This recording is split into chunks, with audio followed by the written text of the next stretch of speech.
네, 안녕하십니까. 31회 IFRS 관리사 기출문제 풀이를 해보도록 하겠습니다.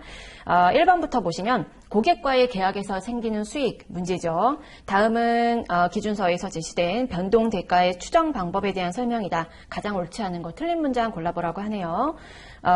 변동대가라는 것은 보기에 보시면 1번, 1, 2, 3, 5번은 다 맞는 문장인데요. 4번 질문을 한번 보시면 계약에서 가능한 결과치가 딱 두 가지밖에 없을 경우에는 기대값이 변동대가의 적절한 추정치가 될 수 있다라고 되어 있는데, 기대값이라는 건 여러분 어떤 가능한 어떤 시나리오에 따라서 그 각 시나리오에 따른 확률을 곱해서 다 합산한 결과가 바로 기대값이죠. 하지만 가능한 옵션 결과가 딱 두 가지밖에 없을 경우에는 기대값이 아니라 가능성이 가장 높은 어떤 하나의 금액이 변동대가로서 추정치가 될 수 있다라는 것이죠. 그래서 4번 지문이 틀렸습니다. 2번 문제를 보시면 A사는 구매 20원당 고객 충성 포인트 한 장 1점을 고객에게 보상하는 고객 충성 제도, 마일리지 제도를 운영하고 있습니다.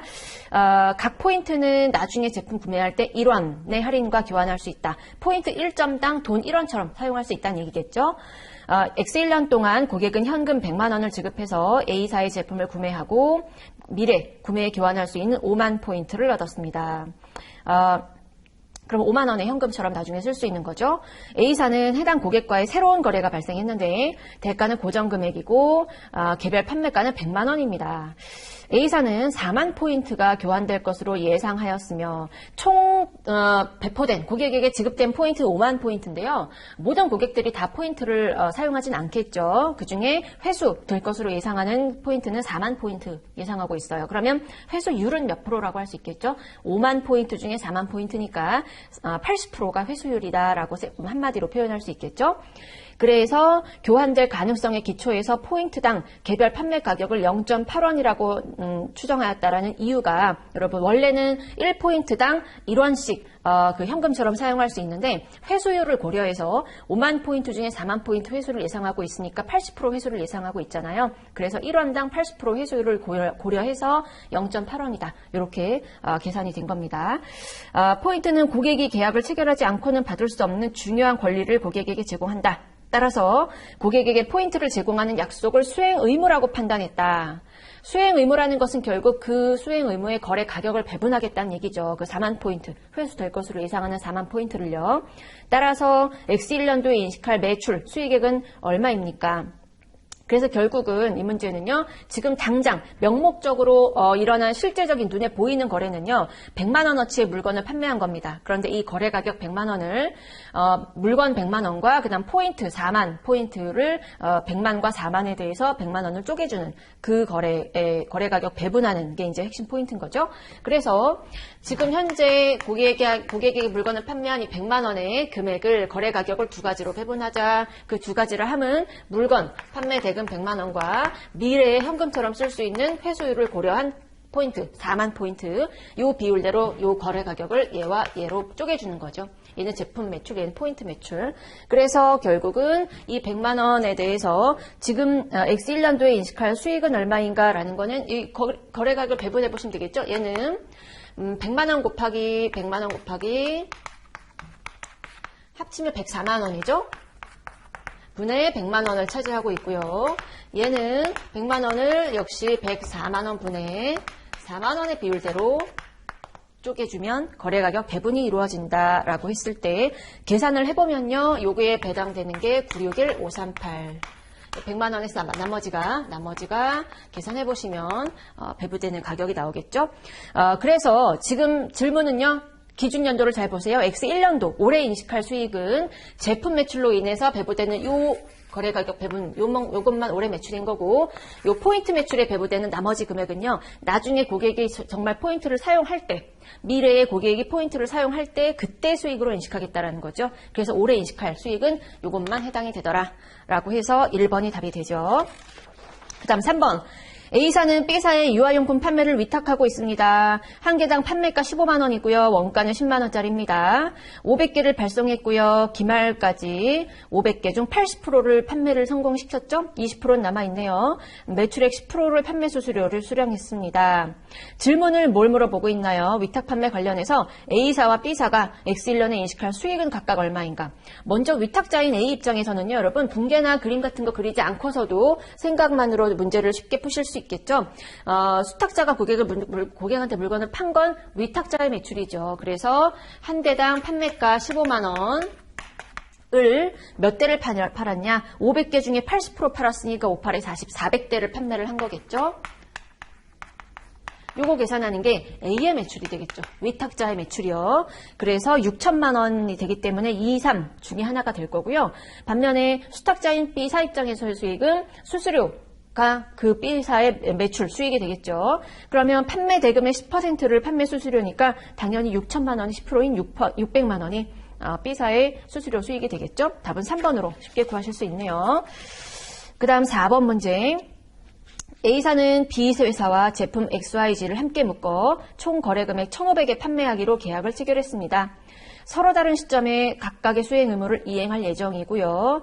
X와 Y를 별도로 판매할 경우에 관측 가능한 판매가가 표로 주어져 있습니다. 하지만 아직 Z는 판매가를 정하지도 않았고 따로 판매한 히스토리도 없어요. 그렇기 때문에 Z의 판매가는 불확실합니다. Z의 배분할 거래 가격은 얼마입니까?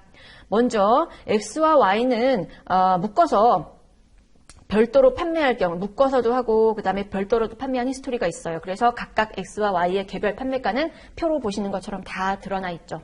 하지만 Z는 몰라요. 그렇기 때문에 Z의 배분될 거래 가격은 먼저 명확하게 가격이 합리적으로 측정이 된 X와 Y의 거래 가격을 먼저 배분해주고 총 거래 대금에서 나머지 것들을 Z로 거래 가격을 쪼개주는 잔여 접근법의 형식을 취해야 되겠더라. 그래서 보시면 X와 Y의 개별 판매가는 600과 500을 더해서 1,100만 원이죠. 그런데 X와 Y를 다 더해봤더니 우리가 개별 판매가는 1,100만 원이에요. 그런데 Z까지 묶어가지고 다 합쳐서 얼마에 판매하고 있다고 문제에서 명시를 하고 있냐면 1,500만 원에 판매를 하고 있다라고 했었죠. 그래서 방금 말씀드린 바와 같이 얘의 가격은 얘와 얘를 뺀 나머지의 잔여 적금법으로 하자. 근데 얘와 얘를 합쳐서 1,100이죠. 이 안에서 1,100을 X와 Y 한테 얼마씩 쪼개주니 그거는 우리가 알 바 없고 어쨌든 중요한 건 Z의 가격을 물어보고 있으니까 전체 판매가에서 X와 Y의 가격을 제외한 나머지를 Z한테 배분해주는 그 접근법을 취해야 되겠죠. 그래서 2번에 400만 원이 해당이 됩니다. 그 다음에 5번. A사는 X1년 11월 초에 고객이 30일 이내에 반품을 요구한다면 전액 환불해 주기로 했어요. 원가 50만 원의 정수기를 대당 80만 원에 50대를 판매했어요. 통제가 이전되는 시점인 X1년 11월 1일에 제품 중 2대가 30일 이내에 반품될 것을 합리적으로 추정했습니다. 2대. 반환 제품 회수권과 환불 부채를 각각 구해보라고 하네요. 그러면 11월 1일 날, 즉 매출이 이루어지는 시점, 그때의 한번 그 분계를 간단하게 한번 생각해 볼까요? 매출과 매출원가를 기록해야 되겠죠? 매출, 그 다음에 매출원가, 그 다음에 뭐 재고 자산이 빠지겠죠. 그 다음에 뭐 매출 채권. 외상 판매 시에 매출 채권, 그다음에 뭐 현금 판매했을 때는 뭐 현금 뭐 이런 식으로 쓰면 되겠죠. 먼저 판매가가 대당 80만 원입니다. 근데 50대를 팔았으니까 매출액은 4천만 원이 되겠죠. 그래서 4천만 원의 돈이 뭐 현금이든 채권이든 매출 채권이든 이렇게 되는데 매출액을 전액 4천만 원을 잡을 수 있냐? 그건 아니고 추정컨대 2대만큼이 반환이 될 것으로 예측했기 때문에 2대가 정말 반환이 들어오면 돈을 다시 돌려줘야 되는 거잖아요. 그러니까 그것만큼은 매출액을 잡지 말자. 되돌리지 않을 가능성이 높을 때만 매출액을 잡기로 수익인식 기준에서 보셨죠? 그런데 2대만큼은 되돌릴 가능성이 높아요. 그래서 그것만큼은 수익 잡지 말고 나중에 환불해줘야 되는 환불 부채를 잡자라는 것이죠. 환불 부채가 들어갑니다. 2대치만큼. 2대가 얼마죠? 80만 원에 2대니까 160만 원이 되겠죠? 160만 원. 그 다음에 나머지만 그 매출액으로 잡으시면 됩니다. 3,840이 되네요. 그 다음에 재고자산, 그 다음 매출원가 기록하는 요 단계로 오시면 재고자산 원가 50만원짜리인데 50대니까 2,500만 원의 재고자산이 내 잔고에서 제거가 되겠죠.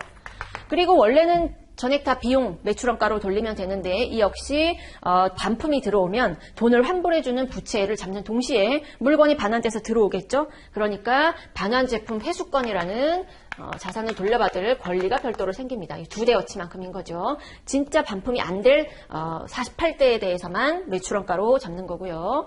근데 50만 원에 두 대니까 100만 원이 되겠네요. 원가니까요. 그리고 나머진 뭐 얼마죠? 2,400만 원. 100만 원이죠.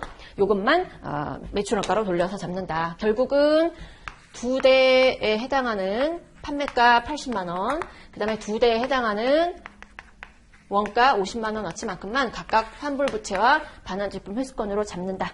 요게 포인트가 되겠죠. 그래서 답은 3번이 됩니다. 금액은 어렵지 않죠.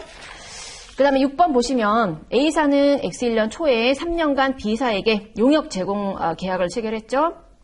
1년에 6천만 원씩 지급하기로 했는데 첫 2년 동안은 원래 조건대로 6천만 원씩 받았어요. 그런데 3년도 참차년도에 계약 변경이 돼서 수수료를 6천에서 4,800으로 감액이 됐고요. 20% 감액이 됐죠. 그 다음에 제공 기간 또한 3년이 더 연장이 돼서 3년간 1억 2천이죠. 1억 2천의 계약을 연장하기로 합의했어요.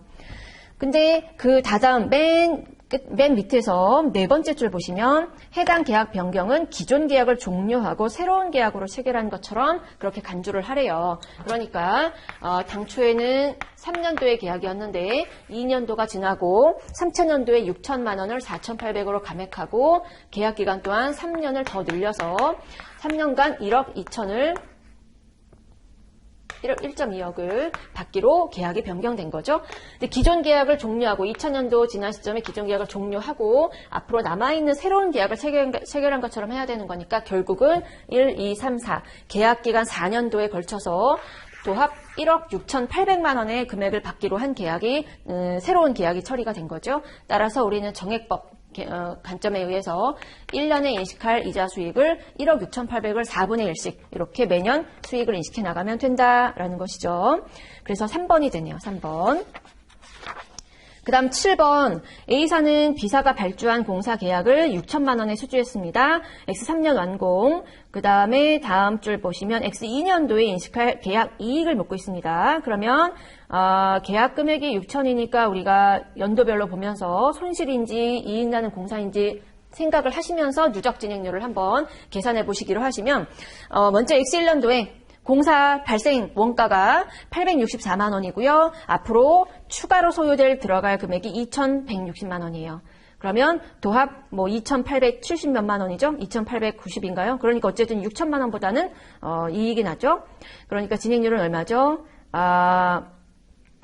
864 더하기 2,016만 원. 2,880만 원이 총 예정 공사비 중에 864만 원 들어간 거니까 나눠보시면 진행률은 30%가 되네요. X1년도 기준으로 30%가 누적 진행률이 됩니다. 누적이래 봤자 첫째니까 그냥 그 자체겠죠. 그 다음에 X2년도 이걸 물어봤으니까 먼저 누적 발생 원가가 2,140이고요. 앞으로 더 들어갈 게 918만 원이니까 대충 3,000이라 치면 여전히 계약금액 6,000보다는 많이 이익이 남는 공사죠. 그럼 이 진행률 산정해 봅시다. 전체 21420 더하기 918만 원. 총 3,060만 원의 공사 예정 원가인데 그중에 누적해서 2,142만 원이니까 나눠보시면 70%네요. 누적 진행률이 70%입니다.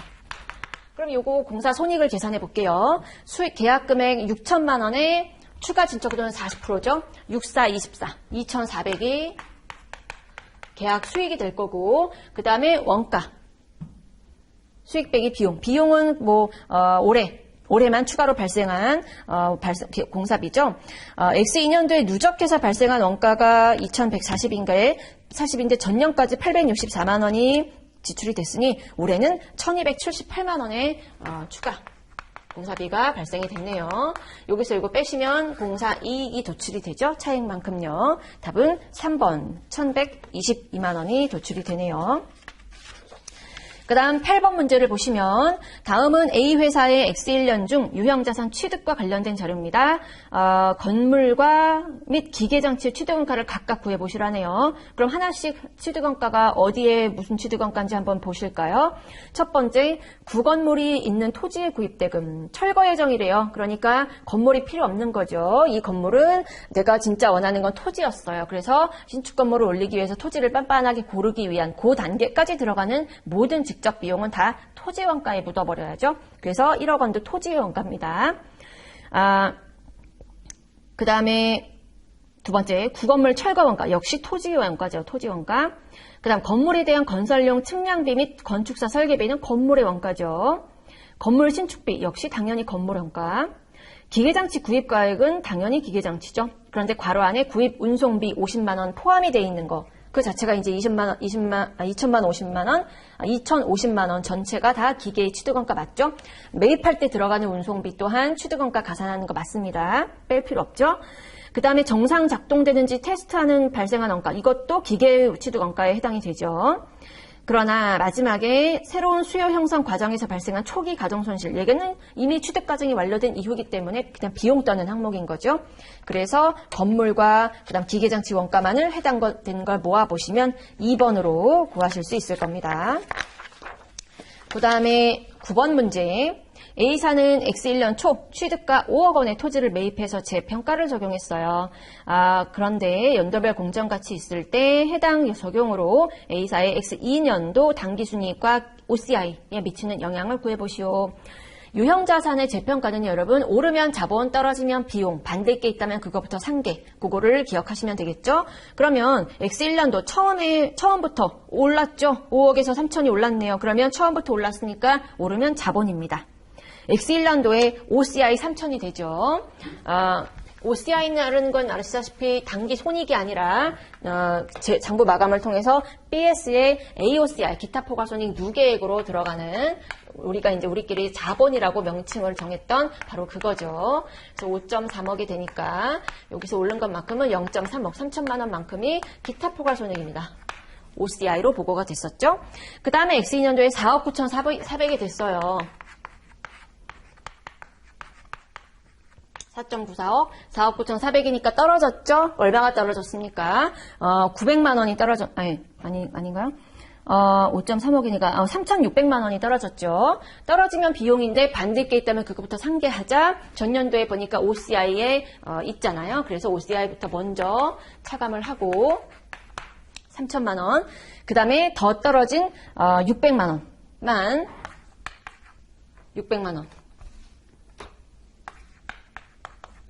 얘는 더 떨어진 것만 비용으로 당기순이익으로 잡는 거죠. 그래서 보기에 보시면 당기순이익이 600만 원 감소고요. OCI가 3천 감소해서 1번이 답이 되겠죠. 원칙만 기억하신다면 어렵지 않은 문제였어요. 그 다음 10번 보시면 A사는 X1년 초에 2억 5천에 취득한 기계장치를 X3년 초에 매각하고 처분 손실로 1,200 인식했습니다. 원가 모형이고요. 5년 잔존가 2,500 이중체감 잔액법을 쓰고 있습니다. X3년 초에 기계장치 매각으로 인해서 수령한 대가를 얼마입니까? 라고 물어보고 있어요. 그러면 X3년 초라는 것은 다른 말로 X2년 말이라고 바꿔서 생각하셔도 무방하겠죠? 그러면 1년, 2년 이렇게 2년치 감가상각을 한 후에 바로 이제 매각했다는 뜻이 되겠죠? 그러면 각 연도에 감가상각 금액을 계산해서 우리는 장부 금액을 계산해 봅시다. 먼저 X1년도에는 2억 5천이니까요. 이중체감 잔액법을 쓴다고 했었죠? 그럼 이중체감 잔액법은 정액법 n분의 1의 2배만큼을 감가상각을 하는 거죠. 그 대신에 앞대가리는 감가상각 대상 금액이 아니라 장부 금액입니다. 기초 장부 금액이요. 그러면 내용 연수가 몇 년이죠? 그 세 번째 줄에 있죠. 5분의 1이니까 곱하기 5분의 1의 2배입니다. 결국은 상각률이 40%란 얘기랑 똑같은 거죠. 그러면 X1년도의 감가상각 B 금액은 1억 원이 되겠네요. 1억 원. 그럼 X2년도의 기초장부 금액은 여기서 1억 원을 뺀 1억 5천이 되겠죠. 곱하기 역시 또 5분의 1의 이 2배. 이건 변하지 않으니까 1억 5천에 40% 하니까 6천만 원이 되겠네요. 그럼 X2년도 말에 장부 금액은 얼마죠? 취득가 2억 5천에서 1억 6천이 빠지니까 9천만 원이 되겠죠. 북밸류 9천만 원짜리를 우리가 처분시에 분기, 바로 팔아버렸으니까 북밸류 처분시에 분기를 해보면 그 대가로 현금을 받았겠죠. 얼마 받았는지 요걸 구해보시라네요. 그런데 처분 손실이 1200만 원 인식했으니까 처분 손실은 이쪽이죠. 차변 쪽에. 여기서 빼시면 나머지가 현금 수령 금액이 되겠죠. 2번에 7,800만 원이 되겠네요. 11번 무형자산에 규정된 내용인 듯 틀린 문장 골라보십시오. 1, 2, 4, 5는 다 맞는 문장인데요. 3번에 보시면 재평가 모형을 적용해서 무형자산을 회계 처리하는 경우에는 같은 유형의 기타 모든 자산도 그에 대한 활성시장이 존재하는지 여부에 관계없이 같은 유형이라면 다 똑같은 방법을 적용해서 회계 처리한다. 재평가, 그러니까 무형자산은요, 기본적으로는 유형자산에서 원칙을 다 따라왔죠. 몇 가지 세부적인 거 빼놓고는. 그런데, 그러니까 무형자산도요, 유형과 똑같이 원가 모형 또는 재평가 모형 선택이 가능해요. 그런데 재평가 모형을 할 수 있는 거에 대한 전제 가치는요, 전제 조건은 무형자산에 대한 액티브 마켓이죠. 활성 시장, 거래되는 어떤 시장이 존재한다는 전제가 깔려 있어야 재평가 모형이 적용이 가능합니다. 그런데 실제적으로 특허권, 저작권 이런 것들이 우리가 시장에서 거래되는 거 여러분 본 적 있으신가요? 우리나라에서 뭐 주식시장처럼 그렇게 거래되는 시장이 없죠. 따라서 무형자산 재평가하는 건 현실적으로는 실제로 눈에 보기에는 우리가 주변에서 보기에는 쉽지 않지만 이론적으로 가능은 해요. 단 활성시장이 존재할 경우에만. 근데 활성시장 존재 여부에 관계없이 한다고 했으니까 그 말은 틀린 문장이 되겠죠. 그 다음 12번 A사는 X1년 초 항공료 이용권을 2억 원에 취득을 했습니다. 매 5년 동안 갱신이 가능하고요. 세 번째 줄 갱신하는데 돈이 별로 안 들어요. 그냥 간단한 수수료 정도밖에 들지 않고 과거 이용 갱신이 쉽게 어렵지 않게 조금의 수수료만 내면 바로 갱신이 되더래요. A사는 중심공항에서부터 두 도시 간에 서비스를 비한정으로 제공할 수 있을 것으로 예상하고 있다. 회사가 항공료 이용권을 가지고 있는 한 계속 유지될 것으로 권리가 계속 유지될 것으로 영구적으로 예상하고 있다는 것이죠. 맨 밑에서 세 번째 줄 보시면 A사가 해당 항공료 이용권과 관련해서 X1년 포괄손익계산서에 이식한 무형자산 상각비를 묻고 있어요. 근데 설명은 되게 길지만 우리가 결과적으로 읽어보면요. 무형자산은 상각할 때 내용연수가 유한하게 추정이 되면 그거에 따라 상각하면 되지만 내용연수가 비한정일 경우에는 상각을 안 한다는 거 기억나시죠? 바로 이 케이스처럼 중간에 서비스를 계속 비한정으로 제공할 수 있다는 얘기는 내용연수가 비한정이란 얘기죠. 따라서 이 경우에는 상각을 아예 안 하는 케이스가 됩니다. 할 수가 없겠죠. 그렇기 때문에 상각비를 물어봤다면 제로가 되겠죠. 인건 계산할 필요 자체가 없는 문장이 되겠습니다. 그래서 1번이 답이 되겠고요. 13번 A사는 X1년 초 B회사를 합병했죠. B사의 재무상태표상 자산총계 합병 시에 발생하는 외부에서 매입한 영업권을 우리가 인정이 되죠. 영업권으로 기록을 할 수가 있는데 영업권의 금액을 산정하는 기준은 그 P투자회사의 순자산 시장 가치보다 더 프리미엄을 주고 지급하는 플러스 알파, 그게 영업권이죠. 그런데 P투자회사의 재무상태표를 보니까 자산 총계가요, 5억이고요. 부채가 2억 8천이래요. 그러면 자본, 즉 순자산의 가치는 얼마죠? 2억 2천이 되겠죠. 그런데 이건 다 그 회사의 장부상에 나타나 있는 북밸류예요. 근데 우리가 필요한 건 합병사 입장에서 시장 가치가 필요한 거죠. 공정 가치. 그런데 모든 자산 부채는 북밸류는 건물 빼고는 다 공정 가치랑 똑같대요. 그러니까 북밸류 그대로 쓸 수 있는데 단 자산 중에 하나인 건물 하나만 유독 공정가 차이가 있더라. 북밸류에는 7천인데요. 공정가는 9천이다. 그러니까 2천만큼이 공정가가 더 증가된 거죠. 그러면 전체 자산의 공정가치는 여기서 2천만, 0.2억만 살짝 올려주시면 전체 자산의 공정가가 도출이 되겠죠. 그러니까 우리는 자산은 5.2억으로 다시 재계산을 할 수 있는 거고요. 이 부채는 공정가랑 똑같으니까 결국은 빼시면 얼마죠? 2.4억이 되겠죠. 순자산의 공정가가요. 그러면 2억 4천만 주고 이 회사를 합병하면 되는데 얼마를 주고 샀다고요? 이전 대가 3억 5천을 지급했대요. 그러니까 나머지 1억 1천이 영업권의 가치가 되겠죠? 답은 3번이요. 그 다음 14번. 가장 틀린 문장 골라보십시오. 충당부채 등등에 대해서 1, 3, 4, 5번은 다 맞는 건데요. 2번 지문을 보시면 일부 사업의 매각이나 폐쇄는 구조조정의 정의에 해당할 수 있는 사건의 예에 해당하죠. 여기까지는 뭐 틀린 거 없네요. 그러나 특정 경영진 계층을 조직에서 없애는 경영구조의 변경은 구조조정의 정의에 해당할 수 있는 사건이 아니다. 즉 구조조정이 아니다 라고 돼 있네요. 특정 경영진을 물갈이하거나 교체하는 이런 것들, 즉 경영진을 바꾼다는 거는 결국은 지배구조 방식, 지배구조를 계층을 바꾸는 그런 걸 뜻하겠죠. 그런 형태 또한 구조조정의 형태에 해당이 됩니다. 따라서 해당하지 않는다고 했으니까 2번이 틀린 지문이 되겠죠. 15번 문제. A사는 X1년 초 내용연수 종료 후에 원상복구 의무가 있는 핵발전소를 취득했다. 9천에. 이거 복구충당부채 문제겠죠. 딱 보니까. 그러면 읽으면서 바로 한번 분계를 끊어볼까요? 복구충당부채와 관련한 그 취득원가 구하는 문제에서도 보신 바가 있죠. 그 이후에 이자 비용을 인식해 나가는 그 방법도요. X1년 초에 취득을 했습니다. 9천만 원에 취득을 했죠. 그러면 9천 그 다음에 뭐 발전소, 유형자산 이렇게 되는데 그 이후에 15년도 복구충당 의무가 발생하는 15년 후에 지출액은 5천만 원으로 예상이 됩니다. 근데 미래의 5천만 원인 건 우리가 필요한 건 그걸 지금 현재 가치로 돌린 금액이 되겠죠. 현가계수가 주어져 있네요. 0.48이네요. 그러면 이 5천만 원을 0.48을 곱해주시면 현재 가치가 계산이 되겠죠? 그거에 보니까 2,400만 원이 되네요. 그래서 현재 가치인 2,400만 원만큼은 복구충당 부채로 기록이 되고 그만큼을 여기에 얹어서 발전소의 취득원가에 얹어서 가겠죠? 그래서 9천만 원에다 2,400만 원 가면 1억 1,400이 되겠네요. 1억 1,400. 그래서 발전소의 취득원가 변하죠. 그럼 X1년 말에 문제에서 인식할 비용을 묻고 있어요. X1년 말. 기말에 해야 되는 작업은 두 가지네요, 여러분. 첫 번째가 감가상각비. 그 다음 두 번째가 이자 비용 인식하는 거죠. 그럼 감가상각비 보시면 1억 1,400을 취득원가로 해서요.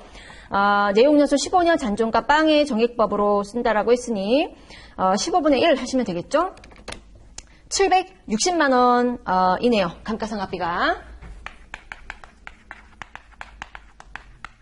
여기 감로 760만 원 쓰시면 되겠죠.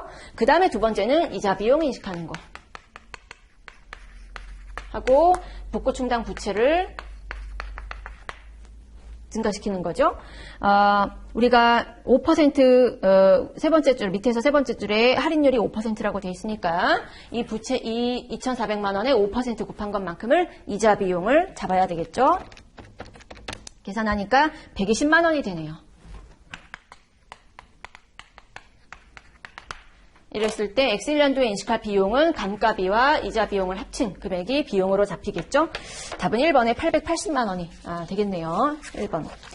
그 다음 16번 문제 보시면 리스 관련된 것 중 가장 틀린 문장 골라보십시오. 1, 2, 4, 5번은 다 맞는데요. 3번 지문을 보시면 리스 이용자 입장에서의 얘기를 하고 있습니다. 이용자는 리스 개시일에 그날 현재 지급되지 않은 리스료의 현재 가치로 리스 부채를 측정한다. 까지는 뭐 틀린 바가 없습니다. 그것만큼 사용권 자산과 리스 부채를 잡죠. 그런데 이 경우에 미래에 고정적으로 지급할, 정기적으로 지급할 리스료를 지금 현재 가치로 환산한 건데 그러려면 할인율이 필요하잖아요. 그때 적용되는 할인율이 원칙은요. 제공자 입장에서의 목표 수익률을 가지고 옵니다. 그게 바로 내재 이자율이라고 불리는 거예요. 내재 이자율의 원칙입니다. 그 내재 이자율의 의미는 리스를 제공해주는 입장에서 내가 이 자산을 상대방에게 리스를 해줌으로 인해서 리스 기간 동안 정기적으로 얼마를 받아서 내가 목표로 하는 수익률을 맞춰야 되겠다라고 제공자가 정하는 목표 수익률이 바로 내재 이자율이에요. 그게 원래 1순위로 적용이 원칙적으로 돼야 되는 건데 현실적으로 보시면 리스 제공자가요, 리스 이용자에게, 야, 나의 목표 수익률은 몇 프로? 예를 들어 12%니까 너 그거에 맞춰서 해. 라고 자기의 목표 수익률을, 공지를 할까요? 뭐 그런 경우는 거의 없겠죠. 따라서 내재이자율을 안다면 그게 1순위고 그걸 모른다면 이용자 입장에서 이용자는 어쨌든 간에 사용권 자산과 리스 부채를 잡긴 잡아야 되는데 그럼 할인율이 필요한데 제공자가 안 알려주고 정보를 알 수가 없으면 그 못 잡냐? 뭐 잡긴 잡아야 되겠죠? 2순위를 쓸 수 있는 게 이용자 입장에서 증분 차입이자율을 씁니다. 내가 은행 가서 대출 받게 되면 대출 이자가 몇 프로로 나올까? 그 이 대출 이자율을 나의 리스 자산에 대한 할인율로 사용한다는 거죠. 그래서 3번이 틀린 거죠. 내재이자율이 아니라 증분차입이자율이다. 이 말은 틀린 겁니다. 원칙은 1순위 내재이자율인데 그걸 모르거나 알 수 없을 때에는 증분차입이자율 2순위로 쓰는 거니까 3번이 답이 됩니다. 그 다음 17번 문제 보시면 리스 이용자인 A사는 다음 조건으로 리스 계약 체결했죠. 종료 시에 리스 기계를 55만 원에 선택할 수 있는 매수 선택권이 있네요. 선택권을 행사할 가능성은 상당히 확실하다. X1년 초에 사용권 자산 금액을 묻고 있습니다. 사용권 자산, 별 특별한 거 없으면 사용권 자산 금액이 바로 리스 부채 금액 그대로 연결이 되겠죠. 그러면 미래에 고정적으로 지급될 리스료를 현재 가치로 할인한 거, 그게 이제 사용권 자산의 금액이 되겠죠. 그럼 보니까 박스 안에요. 매년 말 210만 원씩 지급을 합니다. 6%고요. 그 다음에 연금의 현가계수 4.21을 곱하시면 현재 가치가 계산이 되겠죠. 그러면 210만 원 곱하기 연금의 현가계수 4.21이 되겠죠. 매수 선택권이 없다면 이제 이걸로 끝일 텐데 이 문제는 염가매수 선택권이 있네요. 플러스 55만 원. 이거는 리스 기간 종료 시에 한 번 딱 발생하는 현금 흐름이니까요. 그냥 현가계수를 곱하셔야 되겠죠. 0.75. 요거 계산한 금액을 각각 사용권 자산과 리스 부채 금액으로 잡아주시면 되겠네요. 답은 2번 나오실 거고요. 2번. 그 다음에 18번 문제 보시면 리스 제공자인 A사는 다음 조건으로 리스 개시일인 X2년 초에 리스 이용자의 B에게 금융 리스 계약을 체결했죠. 그 리스를 주기 위해서 이제 그 자산을 4,064만 원에 과거에 이제 사왔고요. 그것을 이제 리스 준 거죠. 공정가와 일치합니다. X2년 말 BS에 보고할 리스 채권과 손익계산서에 인식할 이자 수익을 각각 묻고 있어요. 제공자 입장에서 그러면 X2년 초에 리스를 제공했고 개시했고 그 첫 번째 말에 기록될 PSIS 금액을 묻고 있는 거죠. 그러면 리스 개시일에 인식할 리스 채권 금액을 한번 구해봅시다. 리스료 매년 말 800만 원이고요. 거기다가 정상 연금을 곱해 연금의 현가계수 5.08이죠. 그러니까 리스 금액 리스료 800만 원 곱하기 방금 보신 연금의 현가계수 5.08. 여기서는 뭐 선택권이나 뭐 이런 거 없죠? 그러니까 이게 끝이네요. 4,064만 원. 이게 리스 개시일에 기록될 리스 채권 금액이 될 거예요. 그러면 뭐 굳이 분계는 안 끊어도 되겠죠? 성금 리스 자산 없애면서 리스 채권을 기록하는데 그 금액이 요거라는 거죠. 그해 말에 인식할 금액은 첫 번째 리스료가 들어올 거고요. 그 중에 일부는 이자 수익이고 나머지는 리스 채권의 원금 회수가 되겠죠. 이자 수익은 일단 첫 번째 그 고정지수는 800만 원이 들어오겠죠. 매년 800만 원이 들어오기로 했으니까 그 중에 이자 수익은 얼마냐? 그 할인율을 고려한 거죠. 리스의 내재이자율이 5%래요. 그러면 채권 기초금액 4,064만 원에 5%를 곱한 것만큼이 이자 수익이 되겠죠. 2032, 000이 나오네요. 그러면 수령한 리스료 중에서 이자를 제외한 나머지가 이제 리스 채권 금액으로 적어 놓으시면 되겠죠. 그러면 답을 고려 보시면 이자 수익은 일단 이걸로 구하셨고 2032, 000이요. 그러면 그 다음에 리스 채권 그 잔액은 얼마냐? 처음에 리스 채권 잔액이 여기서 그만큼 원금 회수한 부분이 있으니까 그 금액을 차감하고 나머지 잔여 금액이 리스 채권 금액의 북밸류 장부 금액이 되겠죠. 계산하시면 1번으로 계산이 되실 거예요. 그 다음 19번 법인세에 대한 내용 중 틀린 문장 골라보십시오. 1, 2, 3, 5번은 다 맞는 건데요. 4번 지문을 보시면 과거 회계기간의 당기 법인세에 대해서 소급공제가 가능한 세무상 결손금과 관련된 혜택은 부채가 아니라 이연법인세 자산으로 인식하는 거죠. 소급공제, 세무상 결손금 소급공제 한다는 얘기는요. 우리 회사가 과거에 당기 순손실이 발생했어요. 예를 들어서 그럴 경우에는 이익이 발생하지 않았으니까 세금을 낼 필요가 없죠. 그 해에는. 근데 그것뿐만이 아니라 미래에 발생하게 될 과세소득을 줄여주는 그러한 혜택도 주는 게 바로 세무상 결손금이 되겠죠. 그래서 만약에 X1년도에 당기 순손실이 발생했다. 10만큼 발생을 했어요. 그럼 이 X1년도에는 세금 안 내는 건 당연하고 그걸로 끝이 아니라 X2년도에 예를 들어서 그 당기 순이익이 뭐 30이 발생했다. 그러면 과거에 그 마이너스 10 발생했던 거를 지금 과세소득을 차감해서 20에 대해서만 세금을 낼 수 있는 그 혜택을 주는 거죠. 그게 바로 세무상 결손금 소급공제한다는 얘기인데 뭐 그거에 대해서는 당연히 과세소득을 줄여주는 거니까 이연법인세 자산이 되겠죠. 내야 될 캐시플로우를 줄여주는 것 또한 이연법인세 자산입니다. 그 다음에 20번 문제를 보시면 X1년 초에 설립된 회사의 X1년 법인세 관련 자료입니다. 질문을 뭘 묻고 있죠? 그 법인세 비용 및 이연법인세 자산 또는 부채를 계산해 보십시오. 라고 돼 있네요. 그러면 박스 안에 이제 내용을 보시면 X1년도 법인세 세전이익 2,200만 원으로 돼 있어요. 그럼 X1년도에 세전이익 2,200만 원에서 출발을 해서 우리는 세무조정을 통해서 우리는 과세소득을 창출해내야죠. 세무상 소득이요. 그러면 일시적 차이, 감가비 한도 초과로 인한 송금불산입. 그러면 세법에 그러니까 회계에서는 다 비용으로 인정했는데 세법에선 비용 인정 못한다는 한도까지만 인정하겠다라는 거죠. 일부 비용을 인정 안 하는 거니까 그만큼 비용이 줄어드니까 소득이 늘어나겠죠. 플러스 630만 원. 그 다음에 일시적 차이가 아닌 거는 접대비 한도 초과. 이거는 지금 플러스 과세소득을 늘려주고 다음 연도에 줄여주냐 이거는 영구적 차이니까 올해로 끝나는 거죠. 플러스 410만 원.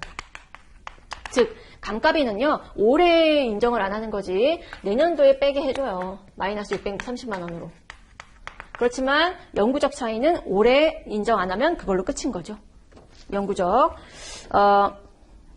이 차이네요. 그러면 두 가지의 세무조정이 있고 그렇게 해서 결산된 세무상 과세소득은 3,240만 원입니다. 여기에 이제 법인세 곱한 것만큼 법인세를 내는 거죠. 법인세율은 올해는 22%네요. 곱하시면 당기에 내야 될 법인세 금액이 7128000 계산이 되고 그 다음에 이걸 가지고 우리가 올해 끊어야 될 법인세 분계를 끊어봅시다. 당기 법인세 부채. 당기 법인세 부채, 옛날로 따지면 미지급 법인세라는 계정 과목으로 이 금액을 바로 적으시면 되겠죠. 이게 1순위고 그 다음 두 번째는 이연법인세 고려하는 건데 얘는 영구적 차이니까 이연법인세 대상이 될 수 없죠. 올해 세무조정에 고려할지언정 얘만 이연법인세 대상이 되네요. X2년도에 적용될 법인세율은 24%라고 돼 있고요. 지금은 가산한 일시적 차이죠. 근데 거꾸로 나중에는 차감할 일시적 차이예요. 그러면 X1년도 말로 끊어봤을 때는 미래의 과세소득을 줄여주는 거니까 이연법인세 자산이 되겠죠. 방향은. 이연법인세 자산인데 이연법인세 자산 또는 부채의 기초잔액을 고려해야 되는데요. 문제 첫 번째 줄에 올해 초에 처음 설립됐어요. 그러니까 이연법인세 자산 부채의 기초잔액은 없는 거죠. 그러니까 이연법인세 자산, 디폴트 텍스 에셋이요. 이연법인세 자산의 올해 금액을 그냥 그대로 인식해주면 되겠죠. 기초잔액이 없으니까. 곱하시면 여기서 630 곱하기 24% 곱하시면 1512000이 되겠네요. 이게 첫 번째고 이게 두 번째 하셔야 될 작업입니다. 마지막 세 번째는 법인세 비용이 되겠죠. 얘는 차변 대변 메꾸기 위해서 그냥 껴놓으시면 됩니다. 그래서 5616000이 나오죠. 그래서 얘와 그 다음에 얘를 묻고 있죠. 답은 1번으로 구하실 수 있겠네요. 그 다음 21번 주식기준 보상 스탁옵션에 대한 설명 중 틀린 거 골라보십시오. 3번이 틀린 건데요. 측정 기준일이란 이 스탁옵션을 측정하는 기준일이란 부여된 지분 상품의 공정가치를 측정하는 기준일을 말한다. 뭐 여기까지는 특별히 틀린 게 없죠. 맞아요. 그러나 종업원 및 유사 용역 제공자와의 주식기준 보상거래에서는 용역을 제공받는 날을 측정 기준일로 한다. 서비스를 받는 우리 직원들이 근로를 나한테 우리 회사한테 제공해 준 날 기준으로 측정하는 게 아니라 그 스탁옵션을 부여해 준 날을 기준으로 잡는 거죠. 그래서 부여일로 고쳐야 맞겠습니다. 그래서 3번이 틀렸고요. 22번 X1년 총 임직원 800명에게 스탁옵션 계산 문제죠. 그러면 우리는 이 문제를 읽음과 동시에 어떤 작업을 해야 될 준비를 하고 계셔야 되냐면 되게 하라. 기억나시죠? 되게 하라. 자본이 돼야 되는 그 금액인 거죠. X1년 초에 800명에게 초과하는 현금 지급하는 현금 결제형이네요. 그러니까 현금 결제형은요, 여러분, 주식 결제형과 달리 주식 결제형은 그 주식 선택권을 부여하는 날의 스탁옵션의 공정가치를 가지고 그냥 매년 인식하는 데 반해서 현금 결제형 같은 경우에는 차익 결제이기 때문에 이 스탁옵션의 공정가치를 매년 재계산하죠. 그거 차이가 있죠. 100개를, 인당 100개를 부여했죠. X4년까지 4년의 근무 용역 조건이 있습니다. 퇴사하는 사람은 없을 걸로 예상을 했네요. 실제 퇴사한 사람도 없었고요. X2년 말까지. 스탁옵션의 공정가는 약 각 연도별로 주어져 있죠. 그래서 X1년도의 공정가는 220원입니다. 220원. 곱하기 임직원 500명이죠. 그런데 800명이네요. 800명에 인당 100개였어요. 퇴사하는 사람 없다고 했으니까 800 곱하기 100 바로 하시면 되겠죠. 그 다음에 의무 용역 제공 기간이 4년이 있었어요. 그러니까 4분의 1 해야 되겠죠. 첫 해니까 요 금액이 있고, 그 다음에 두 번째 연도. 왜냐하면 질문은 X2년도에 인식할 보상 비용을 묻고 있으니까 2년도에는 요 앞에 스탁옵션의 공정가가 변해야 되겠죠? 현금 결제형이니까요. X2년 말에 스탁옵션의 공정 가치는 240원이래요. 변하죠? 240원 곱하기 800 곱하기 100. 퇴사하는 사람 역시 없고요. 4년 중에 2년도까지 돼야 하는 금액 이렇게 계산을 하실 수가 있겠죠? 근데 문제는 X2년도에 인식할 보상 비용을 묻고 있으니까 1년도와 2년도의 그 차익만큼을 X2년도에 스탁옵션에 대한 보상 비용으로 인식한 금액이 되겠습니다. 답은 3번이 되겠죠. 계산하시면 얘는 440이 나오실 거고요. 얘는 960이 나오실 거예요. 되게 하라니까 X2년도 말에 자본의 금액이 960이 돼야 되는데 X1년도에 440 인식한 게 있으니 그 차익만 올해 추가로 인식하시면 되는 금액이 되겠죠. 그래서 주식보상 비용 얼마 그 다음에 대변에는 주식 결제형 같은 경우에는 자본이 기록이 되고 이 문제처럼 현금 결제형 같은 경우에는 부채가 기록이 되겠죠. 그 금액을 잡아주시면 되는 거겠죠. 어쨌든 답은 3번. 그 다음에 23번 보시면 X1년 확정급여제도, DB제도를 운영하고 있습니다. 단기손익으로 인식할 퇴직급여 금액을 묻고 있어요. 그러면 확정급여 채무와 그 다음에 사회적립자산을 각각 고려해서 계산을 한번 쭉 흐름을 보시면 되겠죠. 확정급여 채무, 그 다음에 사회적립자산, 출발점은 1월 1일 기초금액부터 시작을 하고 있네요. 근데 이 박스 안에는 기초금액 자체는 주어져 있지 않아요. 그거 몰라도 되는 문제니까 그랬겠죠. 일단 박스에 보시면 첫 번째 단기근무원가가 300만 원입니다. 그러면 단기근무원가 채무금액이 늘리죠. 확정제도, 급여제도가 개정됨에 따라 과거 기간에 제공한 근무 영역에 대한 채무현재가치 증가분 220만 원. 여기 과거에 이미 해준 거에 대한 현재가치 증가분이니까 바로 퇴직급여 비용 처리해야 되겠죠. 확정급여 채무의 이자 원가 26만 원. 이자. 그 다음에 사회적립자산의 이자 수익, 기대 수익이 14만 원이래요. 그 다음에 재측정 손실, 확정급여 채무와 관련된 재측정 손실이 7만 5천 원입니다. 그러면 보시면 이렇게 해서 결국 기말 잔액이 기초부터 해가지고 플러스 마이너스 하시면 기말 잔액이 나오겠죠. 이 금액은 이 금액과 그 다음에 보험 수리적 과정을 통해 가지고 뭔가 변경 내용이 있다. 그래서 뭔가 미래에 예상되는 퇴사율이 변한다든지 직원들의 평균 근속 연수가 변한다든지 등등 하게 되면 이 보험 수리적 과정의 변동으로 인해서 이 확정급여 채무 금액이 재계산이 되죠. 그래서 그걸 고려한 그 최종적인 확정급여 채무 금액이 계산이 됩니다. 근데 여기서 이걸로 가기 위한 이 변동 내역이 그러니까 재측정 손실이래요. 손실이라는 말 보이시죠? 확정금융 채무와 관련된 부채 금액이 줄어야 손실일까요? 그러니까 늘어야 손실일까요? 부채가 늘어야 손실이죠. 그래서 손실이라는 단어로 미루어 보아 부채 금액이 늘어났구나. 그래서 75,000원만큼 OCR만큼 손실이 발생했구나 라고 생각을 할 수 있는 거죠. 기타 포괄 손익으로 기타 포괄 손실로 마이너스 5,000원이라고 하는 거예요. 그래서 이 재측정 손실은 단기 비용이 아니라 OCI로 처리를 하기로 했었죠. 어쨌든 질문은 단기 손익으로 인식할 퇴직급여 금액을 묻고 있어요. 그러면 단기 손익 인식할 건 뭘까요?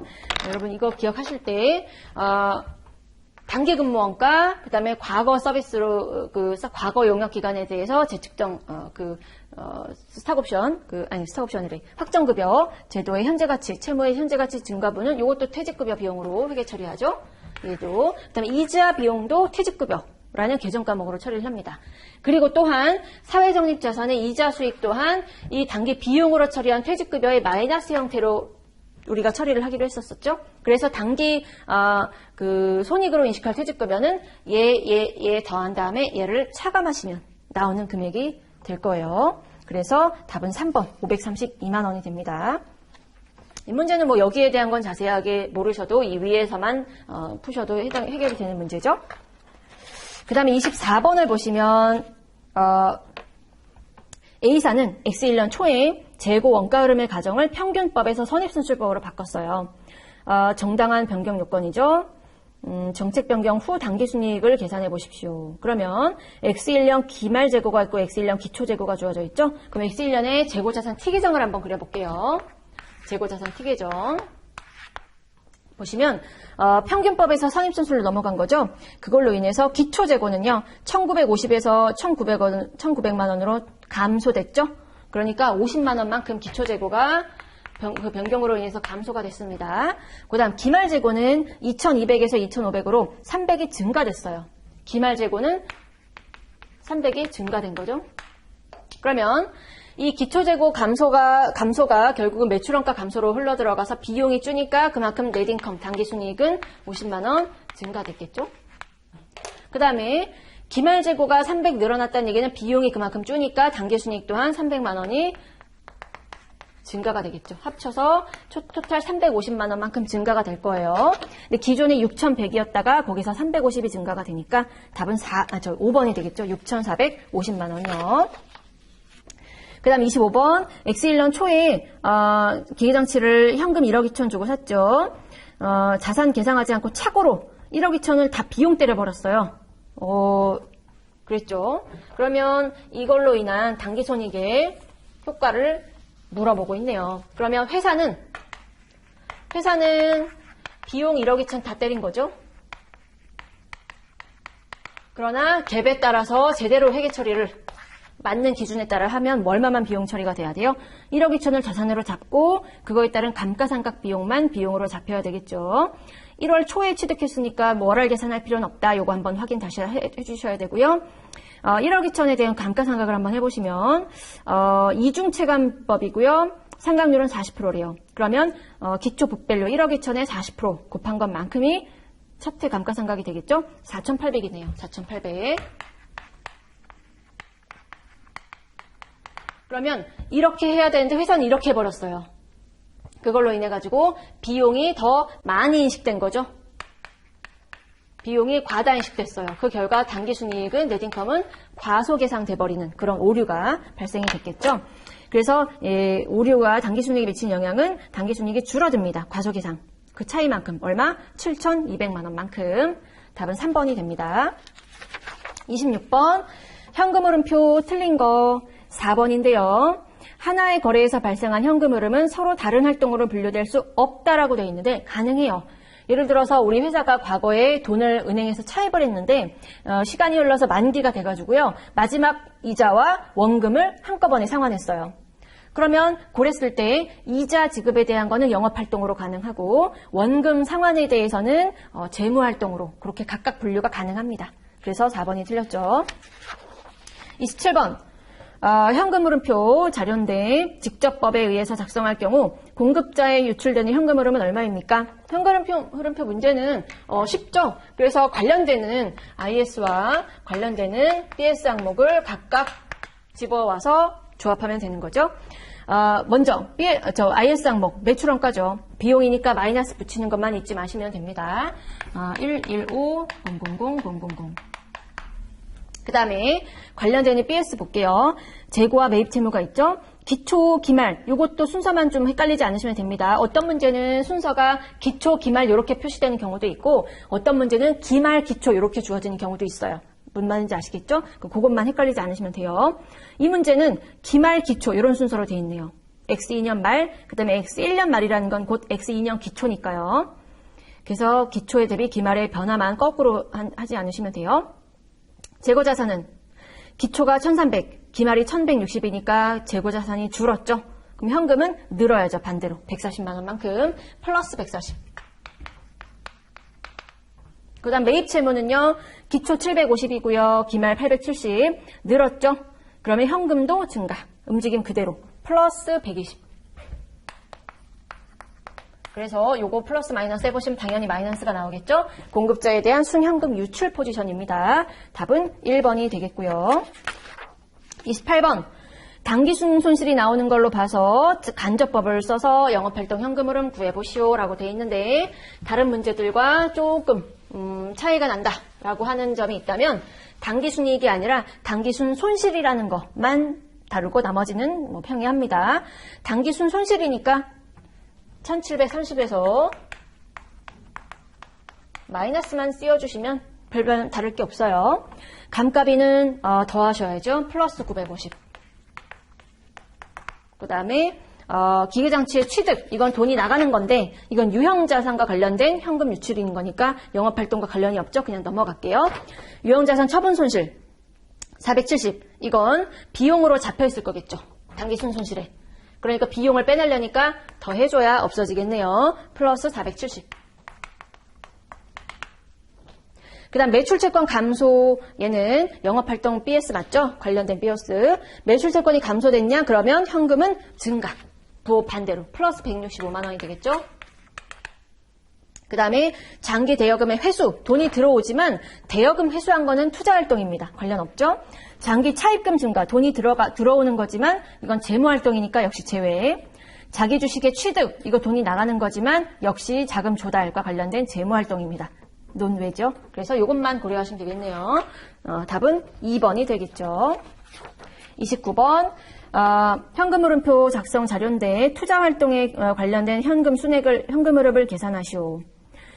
그러면 기계장치를 처음 사고 그 다음 중간에 팔고 이런 걸로 인해서 현금 유출입을 계산해 보시오 라는 건데 이런 문제가 나오면 티계정 그려보시면 됩니다. 기계장치 그 다음에 그로 인한 감가상각 누계액을 한번 티계정을 그려볼게요. 기초 표로 보시면 기말 기초 이것도 이런 식으로 순서가 돼 있죠. 기계장치는 기초 금액이 9천만 원이고요. 그 다음에 기말이 1억 2,500. 그 다음에 감루는 5,500. 기초가 이쪽이죠. 그 다음에 기말은 아니죠. 저도 잘못 썼네요. 여러분 이런 실수하지 마시라고. 기초가 4,000이 되겠죠. 움직임 거꾸로. 기말이 5,500입니다. 됐고 그 다음에 이제 기중에 일어나는 변동을 보시면 첫 번째 동그라미에 올해 손익계산서에 보고될 감가비와 처분 손실이 각각 1,800과 150이에요. 그러면 처분했다는 거가 있다는 얘기죠. 그래서 처분하는 거에 대한 한번 먼저 숫자를 구해볼게요. 그 다음에 X2년 중에 기계장치를 5천만 원에 취득하는 게 있어요. 또 그러면 장부금액이 5천에 기준에 증가하겠죠? 그 다음에 처분했을 때 없어지는 기계장치의 장부금액을 X라고 놔볼게요. 그러면 이거 더하기 이거 빼기 X는 이거 해서 X값 구하실 수 있겠죠? 구해보니 1,500만 원이 일단 나옵니다. 1,500만 원. 그 다음에 올해 감가상각비가 1,800이라고 문제에서 줬으니까 이 감가비 기록한 것만큼 감가상각 누계액이 들겠죠? 그 다음에 올해 처분했을 때 없어지는 감가상각 누계액을 모르니까 Y라고 놔볼게요. 그러면 이거 더하기 이거 빼기 Y는 요거 해서 Y값 구하실 수 있겠죠? 구해보니 300만 원이 나옵니다. 아하, 그러면 기계장치 처분했을 때 분계를 우리가 유추해 볼 수 있겠죠? 없어지는 기계장치의 장부 금액은 얼마일까요? 취득가 1,500, 감가상각 2개 300. 그러니까 북밸류 1,200이 없어지겠죠?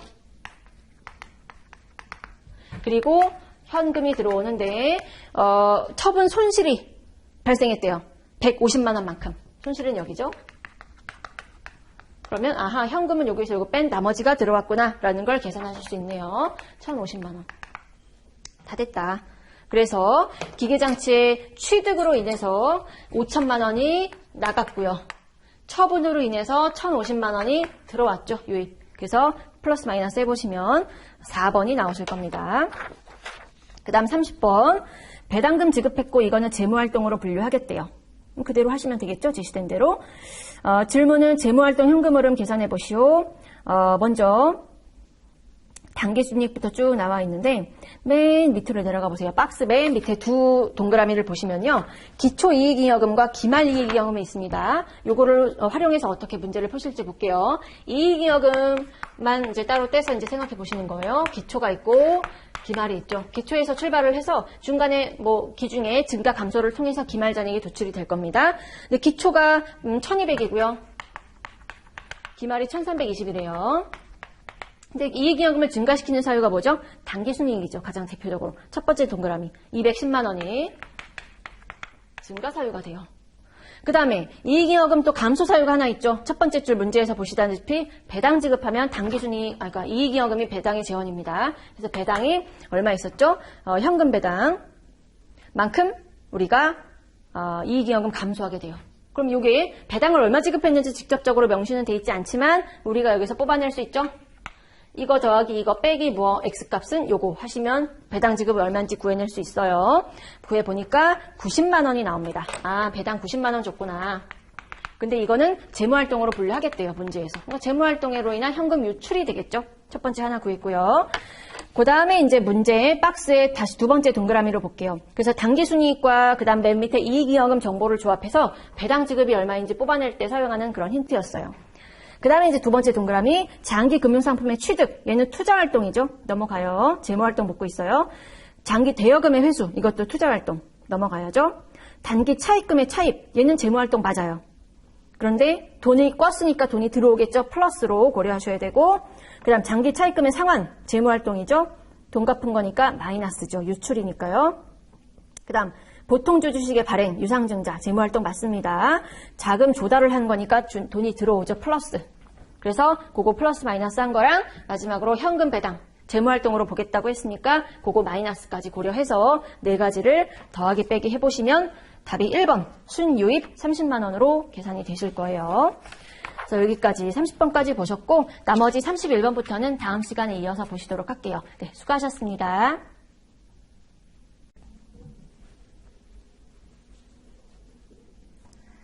네, 30일의 IFRS 관리사 기출 31번부터 이어서 풀어보도록 하겠습니다.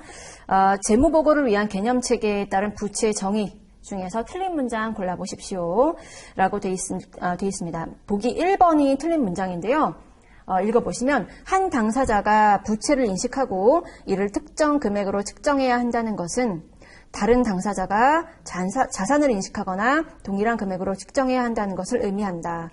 한쪽이 부채를 인식했다면 그 이면에 있는 다른 당사자가 자산을 반드시 인식해야 된다는 걸 의미하는 거죠. 물론 그런 경우도 있습니다. 예를 들어서 가장 대표적으로 매출 채권과 매입 채무 같은 거 생각해 보면 되겠죠. 한쪽에 매입 채무가 있다면 다른 한쪽은 매출 채권이 있습니다. 그렇지만 아닌 경우도 있죠. 예를 들어서 한쪽이 복구 충당 부채를 잡았어요. 미래에 15년 후에 환경 복구 의무가 있다라고 해서 그렇다고 해서 뭔가 다른 당사자가 그거에 상응하는 데카코마니처럼 똑같은 금액의 자산을 인식하고 있는 건 아니죠. 그래서 반드시 그렇지는 않다라고 해서 1번이 틀린 지문이 됩니다. 그 다음 32번 질적 특성에 대한 설명으로 틀린 것은 2번이죠. 여러분 서술이 완전하고 중립적이며 오류가 없어야 한다는 세 가지 특정은 근본적 질적 특성 중에 목적 적합성이 아니라 표현의 충실성 그거에 대한 것이죠. 그래서 뭐 틀렸네요. 33번 영업이익 공시에 대한 설명으로 틀린 문장 골라보십시오. 5번이 틀린 거죠. 손익계산서는 여러분 우리가 이미 수업 시 많이 보셨다시피 매출액에서 매출 원가를 빼서요. 매출 총이익이 나오죠. 그 다음에 여기서 각종 오퍼레이팅 익스펜스, 영업 비용들을 차감하고 나서 그리고서 나오는 게 영업이익이에요. 오퍼레이팅 인컴이 되겠죠. 그런데 5번 지문을 읽어보시면 포괄손익계산서에 영업이익을 구분해서 표시할 경우 수익에서 매출원가만을 차감해서 계산한다. 수익에서 매출원가만을 차감해서 계산하고요. 그 다음에 판관비는 조정 영업이익 계산 시 반영한다.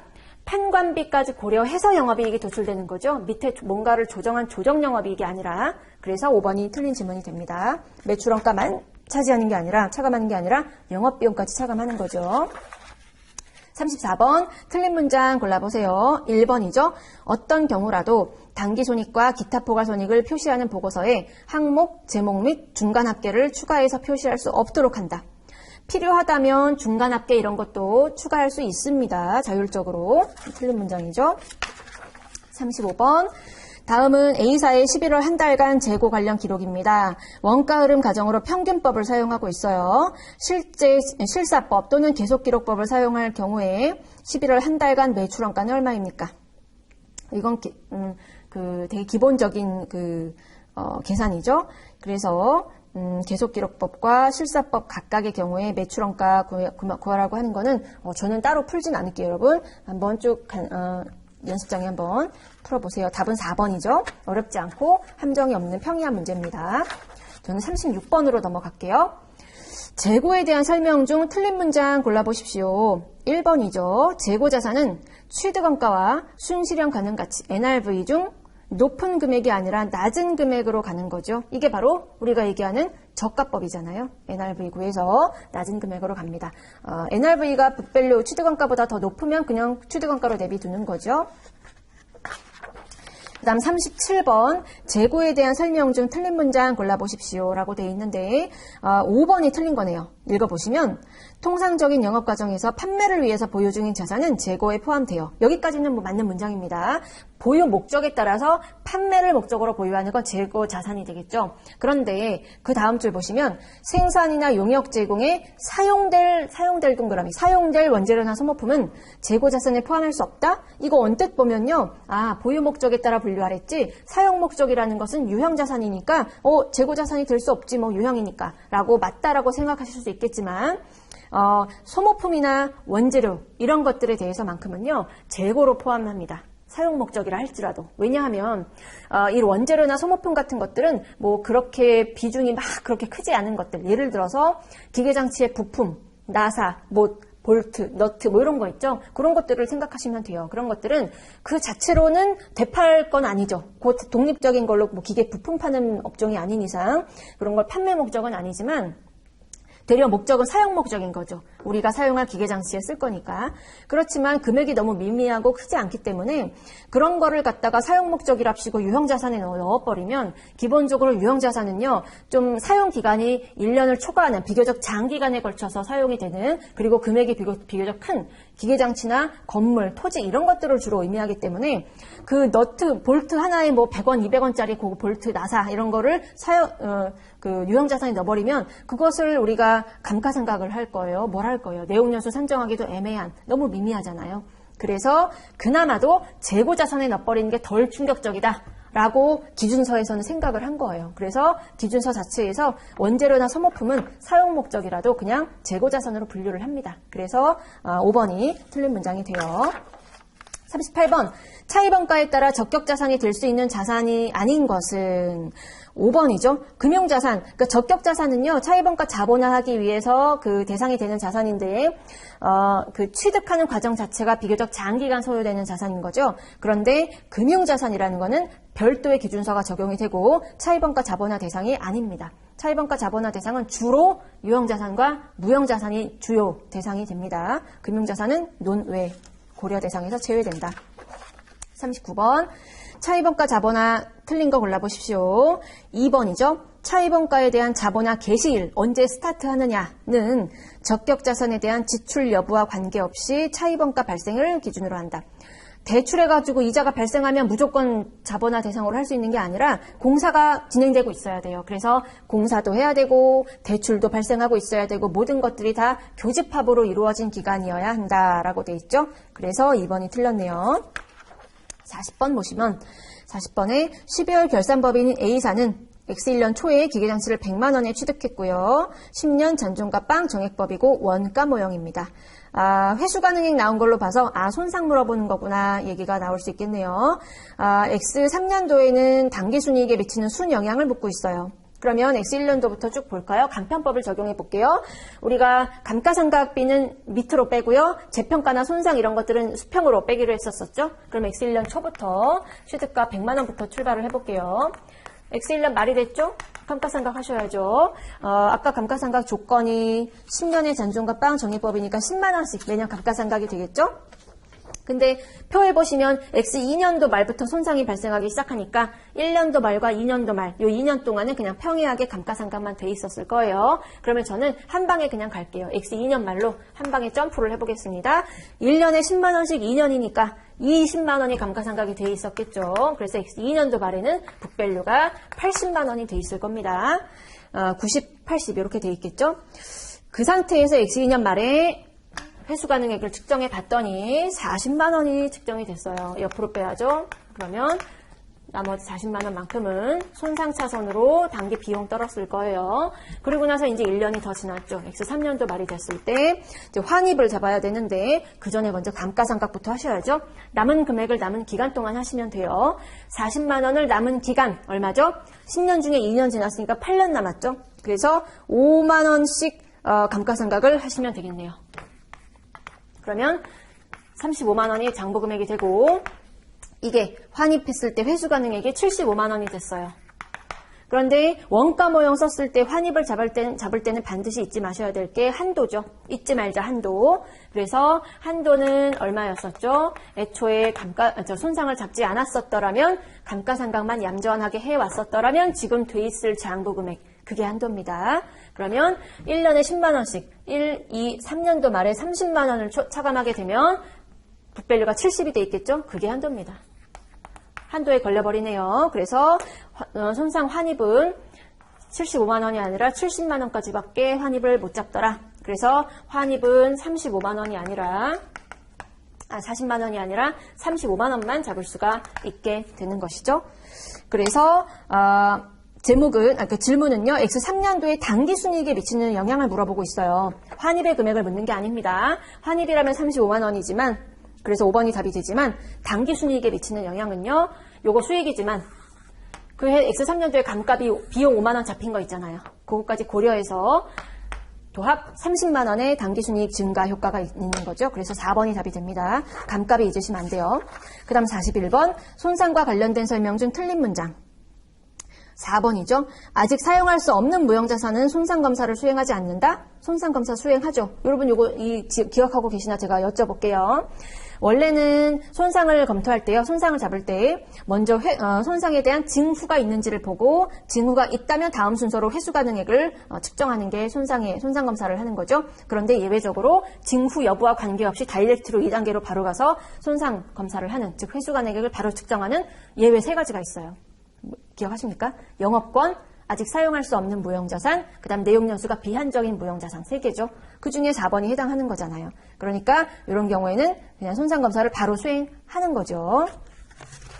42번, 회수 가능액에 대한 것 중 틀린 거 골라보십시오. 3번인데요.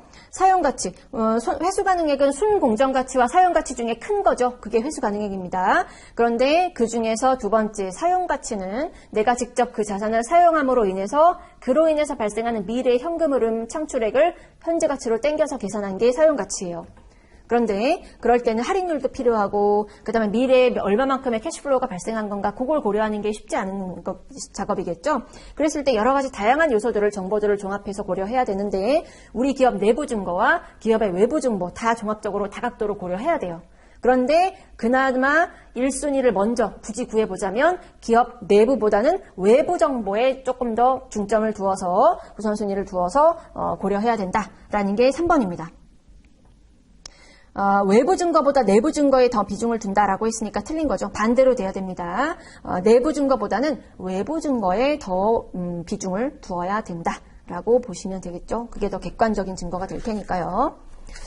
그 다음 43번 보시면 수정전 시산표상에 200만 원의 매출 채권과 손실충당금 잔액 10,000원이 기록되어 있습니다. 그러면 매출 채권과 대손 충당금의 그 수정전 잔액을 보시게 되면 매출 채권 자산이니까 이쪽이 기말 잔액이겠죠?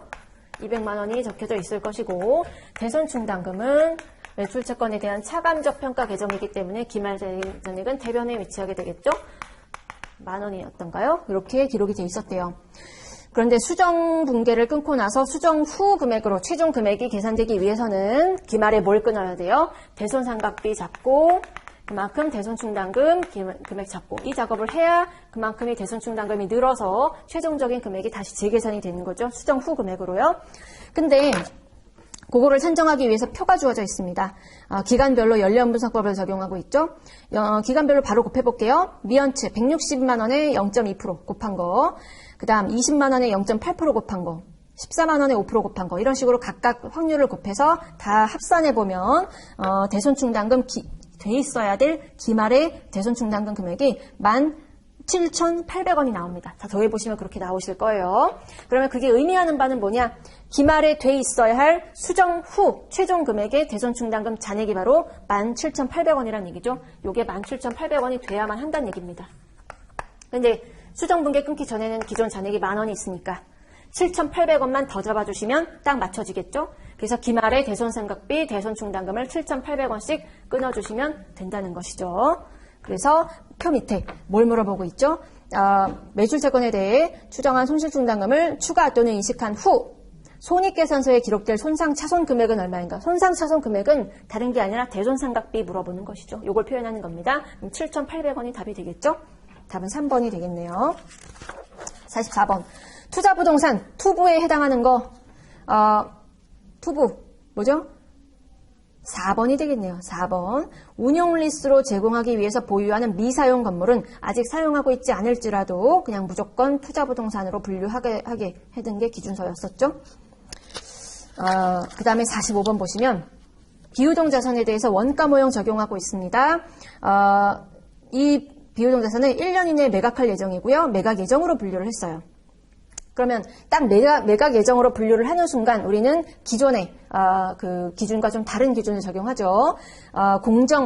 즉 순공정 가치와 그 다음에 장부 금액 중에 작은 금액으로 보고를 하는 게 매각 예정으로 분류됐을 때 얘기입니다. 즉 기존의 북밸류와 순공정 가치 중에 작은 금액으로 보고를 합니다. 그래서 장부 금액은 35,000원이고요. 순공정가는 얼마죠? 부대원가 빼시면 41,000원이죠. 둘 중 작은 거 35,000원이네요. 그러니까 장부금액 그대로 그냥 냅두는 거죠. 그래서 장부금액 자산 얼마인가? 1번 35,000원이죠. 뭐. 어렵지 않은 쉬운 문제네요. 46번. A사는 X1년 초에 임대수익을 얻을 목적으로 건물을 100만 원에 취득하고 투자부동산으로 분류했습니다. 내용연수 20년 잔존가 빵이고요. 원가 모형 적용할 경우와 그 다음 공정가치 모형을 적용할 경우에 X2년도, 즉 취득한 그 다음 연도에 세전이익에 미치는 영향의 차이에 대한 설명으로 골라보시래요. 맞는 거. 그러면 투자부동산은 원가 모형과 그 다음 공정가치 모형 둘 중에 하나를 선택이 가능합니다. 그런데 원가 모형을 했다면 감가상각을 기록하죠. 그런데 공정가치 모형을 선택하게 되면 그 감가상각은 기록하지 않죠. 대신에 평가만 합니다. 시가평가만 하죠. 얘는 평가는 당연히 안 하죠. 그냥 감가상각만 기록을 하는 거죠. 그러면 보시면 원가 모형일 때 한번 생각해 볼게요. 100만 원에 취득했고요. 20년의 잔존가 빵에 그 다음에 정액법이라고 돼 있죠. 그러면 20분의 1이니까 100만 원을 20분의 1로 하게 되면 얼마죠? 5만 원인가요? 감가상각비가 매년 5만 원씩 기록이 될 거예요. 비용이니까 마이너스를 칠게요. 그러면 X2년도에도 5만 원이니까 요만큼만 비용 처리가 되겠죠? 반면에 공정가치 모형일 때는 감가상각 안 하니까 평가만 해봅시다. 그러면 평가는 전년도 말, 즉 X1년도 말의 공정가에서 출발을 해서 X2년도 말의 공정가 변동만큼 평가손익이 기록이 되겠죠. 보시면 맨 마지막 부분에 공정가가 주어져 있어요. X1년도에는 100만 원이었다가 X2년도에는 110만 원이었어요. 그러면 평가 이익이 10만 원만큼 시가가 오른 거죠. 그러면 10만 원만큼 이익이 되겠네요. 플러스로. 이렇게 되겠네요. 그러면 두 개의 순이익에 미치는 영향을 보시면 이 공정가치 모형을 적용했을 때가 원가 모형 적용했을 때보다 순이익이 얼마가 더 높은 거죠? 15만 원이 더 높은 거죠. 얘는 마이너스니까요. 그래서 답은 4번이 됩니다. 4번. 47번. B사가 X1년 초 발행한 사채를 동일자에 취득하고 AC 금융자산으로 분류했어요. 투자자 입장인 거니까 금융자산, 사채 중에 AC, 삼각후원가 직전 금융자산으로 분류를 한 거죠. 유효이자율 6%고요. 쭉 주어져 있고 그 다음에 사채의 X1년 말 공정가치 이런 거 다 필요 없는 정보죠. 삼각후원가는 시가평가 안 하고 유효이자율법에 따른 이자 수익만 인식합니다. 질문은 X1년 말 BS에 표시될 장부금액을 묻고 있어요. 굉장히 쉬운 문제죠. 어느 특정 연도 말 기준의 장부금액을 구할 때는 팁, 기초북밸류.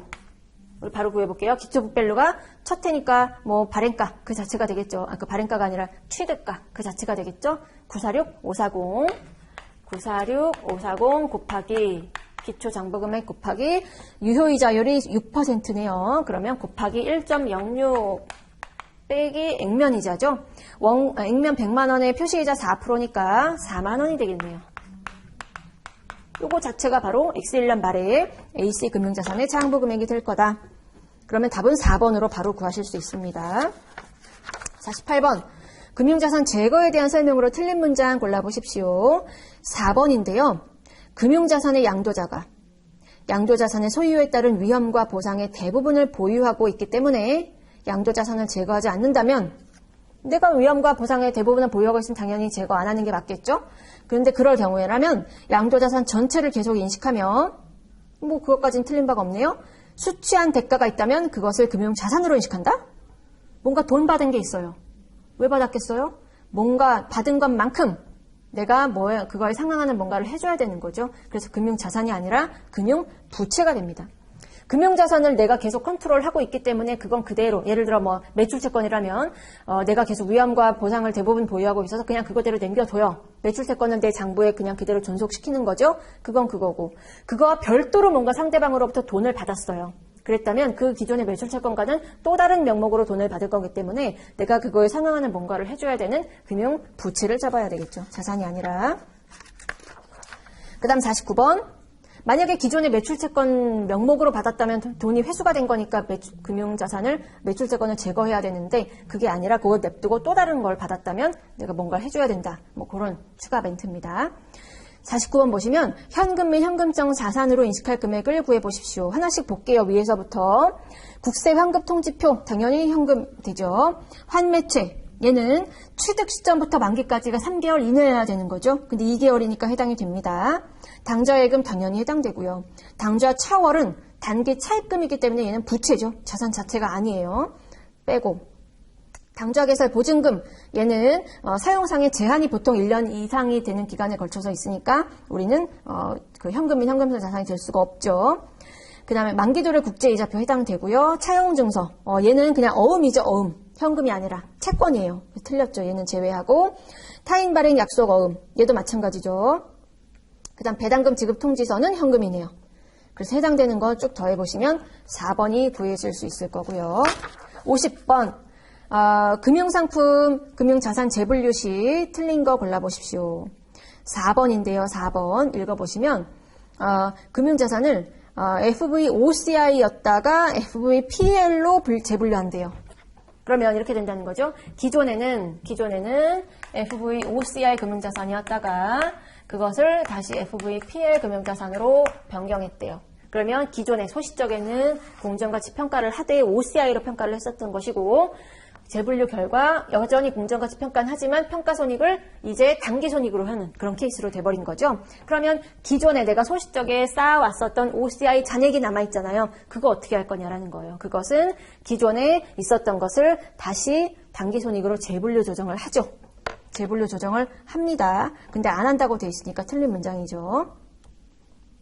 만약에 기존의 OCI가 마이너스의 형태로 잔액이 있었다면 여기 있었을 테니까 이쪽으로 보내는 것이고 플러스였다면 이쪽으로 보내면서 단기손익으로 다시 재분류를 합니다. 단기손익으로 보내요. 그래서 재분류 조정이 OCI 항목 중에서요. 재분류 조정이 가능한 것과 가능하지 않은 것 이렇게 구분을 하셨었죠. 51번 12월 말 결산법인인 A사는 X1년 초에 B회사의 주식 40주를 취득수수료 5만원을 포함한 245만원에 취득했고요. FVPL로 분류했대요. 아하, 그러면 FVPL은 수수료를 얘만 유독 비용 떠는 애였었죠. 그러니까 이 FVPL 금융자산의 취득원가는 얼마죠? 240만원으로 해야 됩니다. 수수료 포함해서 245만원이니까 그 5만원은 별도로 비용 떨으셔야 되는 거예요. 그래서 취득원가는 240으로 해야 되더라. 여기 이제 첫 번째 단추가 되겠죠. 그 다음에 이제 고르고 있다가 X1년 10월 초에 10월 달에 이게 몇 주였었냐면 주식 수는 40주였어요.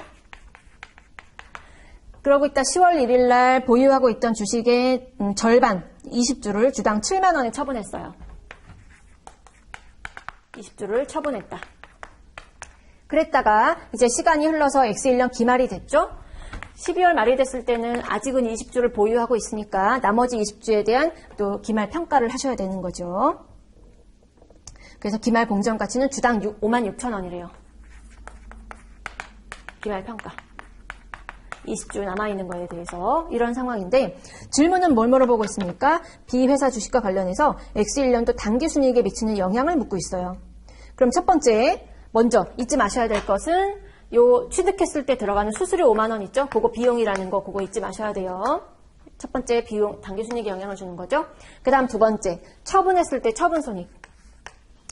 주당 취득원가가 얼마인지 볼게요. 한 주당 40주가 240만원이라는 얘기는요. 주당 취득원가는 6만원인 거죠. 그런데 7만원에 팔았으니 주당 만원씩 이득 보급한 거죠. 곱하기 20주죠. 그러면 20만원의 플러스가 되겠네요. 처분 이익이 되니까요.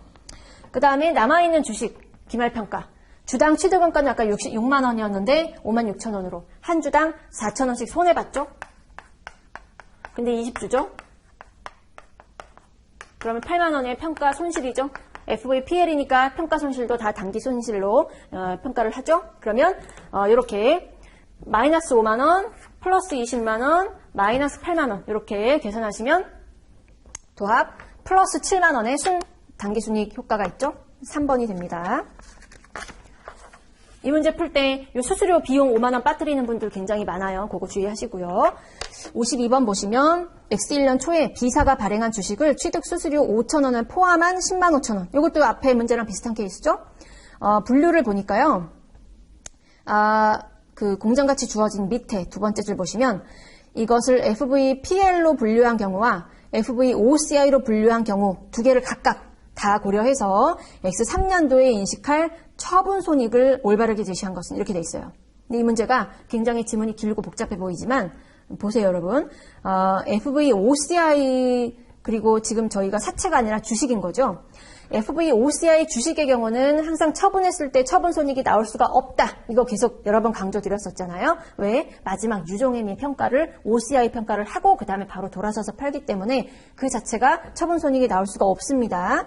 그래서 FVOCI의 경우에 처분 손익 미인식이라고 되어 있는 보기가 1번 그리고 5번 두 개죠.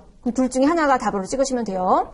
그런데 FVPL 같은 경우는 당연히 처분 손익이 나오겠죠. FVOCI만 해당되는 거니까. 그래서 답은 5번을 고르시면 돼요. 5번. 왜냐하면 FVPL 같은 경우는요. X2년 말 공정가치를 한번 보세요. 12만 원으로 돼 있죠. 근데 그것을 X3년도에 10만 원에 처분했다는 얘기는 당연히 처분손익, 그 차익의 처분손익이 나오겠죠. 미인식이 될 수가 없어요. 아무리 뭐 막말로 FVPL이라 할지라도요. 10만 원에 샀던 것을 10만 원에 그대로 팔았다라고 한다면 FVPL이라 할지라도 처분손익이 안 나올 수도 있어요. 처분가액이 같았다면. 그렇지만 이 문제의 경우에는 그 직전 공정가와 처분가액 자체가 다르잖아요. 그러니까 처분손익이 처분이익이든 손실이든 뭔가의 숫자가 나와야만 하겠죠. 그래서 1번이 답이 될 수가 없는 겁니다. 그래서 5번으로 답을 고르시면 돼요. 53번. 12월 결산법인인 A사는 B사가 X1년 초에 발행한 사채를 9465성에 취득하고 역시 AC 금융자산 사채로 분류했죠. X2년 초. 그 옆에 뭐라고 써놓으시면 돼요? X1년 말이랑 똑같은 거죠. X1년 말에 1년 딱 지나고 나서 사채 100% 전부를 처분했어요. 사채 상환, 그러니까 사채 처분으로 인한 처분손익 계산해 보시오. 그러면 우리가 하셔야 될 첫 번째 작업은 사채를 처분하기 바로 직전에, 그 금융자산 처분 직전에 해당 금융자산의 장부 금액을 계산하는 게 첫 번째 작업을 하셔야 될 거죠. 다행히 1년도, 첫 번째 연도 그 해 말 바로 팔아버린 거니까 1년도 말에 그 금융자산의 북밸류만 계산하시면 되겠네요. 그러면 기초 북밸류 946540에서 출발을 해서 곱하기 유효이자 보니까 6%죠. 그러면 1.06 곱하기 빼기 액면 4만 원이죠. 그러면 X1년도 말에 금융자산의 장부 금액은 963332가 나오실 거예요. 근데 이러한 금융자산을 처분하면서 얼마에 처분했냐면 973170에 처분했대요. 지금 여러분, 지금 내가 자산인지 부채인지 방향을 포지션을 잘 보셔야 돼요. 내가 투자자로서 다른 회사가 발행한 사채를 취득한 금융자산의 입장인 겁니다. 금융자산이에요. 근데 자산의 장부금액이 이건데 이걸 팔아서 이 장부금액, 자산금액보다 더 다소 높은 금액을 받고 판 거죠. 그러니까 처분 이익이 발생이 되겠죠. 방향은요. 그래서 4, 5번 중에 하나고 금액을 계산하시면 차액은 4번이 나오더라. 그렇게 어려운 문제 아니고 54번 보시면 단기 순이익 계산해 보십시오. 이것도 기초, 그 다음에 기말 자료 정리를 하면 어렵지 않게 구하실 수 있을 것 같아요. 보면 기초 자산이 100만 원이고요. 기초 부채가 50만 원입니다. 그럼 뭐 뻔하죠. 기초 자본도 50만 원이 돼야만 할 거고요. 그 다음에 기말로 가보시면 기말 자산이 120만 원이고요. 그 다음 기말 부채가 30만 원입니다. 그럼 당연히 기말 자본은 90만 원이 돼야만 하겠죠. 그러면 오케이. 기초 대비 기말 자본은 50에서 90으로 플러스 40이 들었더라. 이렇게 되기 위한 과정에는 증가 사유도 있고 감소 사유도 있습니다. 증가 사유의 가장 대표적인 게 단기순이익인 거죠. 그걸 구하라고 했으니까 모르니까 X라고 놔볼게요. 그 다음에 또 기말로 가기 위한 자본 변동 요소가 뭐가 있나 봤더니 유상증자가 30만 원 했대요. 그럼 플러스죠. 그 다음에 현금 배당, 주식 배당 이렇게 있었어요. 합쳐서 20만 원이죠. 현금 배당만 자본의 감소 요소가 됩니다. 주식 배당은 자본 총액의 불변이죠. 그래서 마이너스 15만 원만 고려할게요. 그 다음 무상증자는 증자긴 하지만 무상증자기 때문에 자본 총액의 변함이 없습니다. 그래서 유상증자만 고려했던 거예요. 그러면 요거 더하기 빼기 해보시면 플러스 15만 원이죠. 근데 더하기 40만 원이 최종 돼야 되는 거니까 단기순이익은 25만 원이 돼야만 하겠더라. 답은 3번. 그 다음 55번 보시면 금융상품에 대한 설명 중 틀린 거 4번 보시면요. 복합 금융상품의 가장 대표적으로 우리가 전환사채, CB 같은 거 생각하시면 되겠죠. CB의 최초 장부 금액을 부채 요소와 자본 요소에 배분하는 경우 우리가 어떻게 썼냐면요. 지문 읽기 전에 먼저 한번 설명을 드려볼게요. 전환사채 CB를 액면 발행했다라고 한다면 액면 100만 원이라고 가정해 볼게요. 그런데 이 CB는 상환할증금 조건을 그냥 없다 치고 간단하게 보기 위해서 만기 3년까지 결국은 주식으로 전환하기 위한 전환권을 행사 못한다면 그 위로금을 주는 건데 없다 치겠다는 것이죠. 근데 행사를 만약에 하게 되면 자본을, 부채를 없애고 자본으로 전환할 수 있는 그런 거였었잖아요. 그런 옵션이 내재가 돼 있기 때문에 지금 당장 CB 발행해서 받은 발행가 100만 원에는요. 일반 사채 요소와 옵션, 주식으로 전환할 수 있는 옵션에 해당하는 자본 요소가 결합되어 있는 것이죠. 그래서 이 100만 원에서 우리는 부채 요소와 자본 요소로 100만 원을 배분해 줘야 되는데 순서는 일반 사채의 발행가를 먼저 결정해서 100만 원 중에 예를 들어 95만 원이 사채 부분이다. 그러면 나머지 5만 원을 자본 요소에 배분해주는 전환권 대가라는 자본 요소에 배분해주는 순서가 이렇게 돼요. 사채 먼저 그 다음에 나머지를 자본에 배분합니다. 그런데 이 4번 지문은 거꾸로 썼죠. 별도로 결정된 자본 요소를 차감한 나머지를 부채 요소에 배분한다라고 순서를 바꿨었어요. 그래서 틀린 문장이 됩니다. 부채 먼저 계산하고 그 다음에 나머지를 자본으로 배분하는 거죠. 56번 X1년 초에 사채를 이번엔요 발행했어요. 앞에 부분은 사채를 남이 발행한 걸 사는 투자자 입장에서의 AC 금융자산의 입장이었는데요. 요 56번부터는 이제 사채를 내가 직접 발행한 발행자 입장이 돼 보시는 겁니다. 그래서 유효이자 10%고요. 액면 금액 중 50만 원만큼을 X2년 초, 다른 말로 하면 X1년 말에 딱 발행한 지 1년 딱 지나서 49만 원에 조기 상환했죠. 나머지는 만기 상환 예정이고요. X2년도에 인식할 사채 상환 손익은 얼마인가? 즉 X1년도 말 사채 상환했을 때 그 손익을 구해보라는 것이죠. 그러면 상환 손익을 구할 때는 당연히 그 상환 직전에 사채의 장부금액 구하는 게 1순위겠죠. 그러면 역시 사채 북밸류 구하는 거 우리가 알던 방법 그대로 한번 계산을 해보시면 기초 북밸류니까 950, 258로 시작을 하네요. 곱하기 시장이자율 회사가 10%라고 세 번째 줄에 나오죠. 그러니까 1.1이 될 거고 그 다음 액면이자는 100만 원에 8%니까 8만 원이 되겠네요. 이거 계산해 보시면 사채 장부금액이 965284가 됩니다. 그런데 문제는요. 네 번째 줄에 보시면 사채 액면 금액 중 50만 원을 상환한 거예요. 액면이 100만 원인데 그중에 50만 원 액면어치를 상환했다는 얘기는요. 전체 중에서 50%만 상환했다는 얘기겠죠. 그래서 상환했을 때 없어지는 사채 장부 금액도 50%만 없어지게 되겠죠. 그래서 이거에 50%를 곱하면 되는 겁니다. 그러면 482642가 되겠죠. 482642. 이게 의미하는 바는 이 상환 직전에 내 장부상에 적혀있는 사채의 장부금액이 됩니다. 50%가. 이 장부상에 내 빚이 482642라고 되어 있는 걸 상환하면서 얼마에 상환했냐면 49만 원에 상환했대요.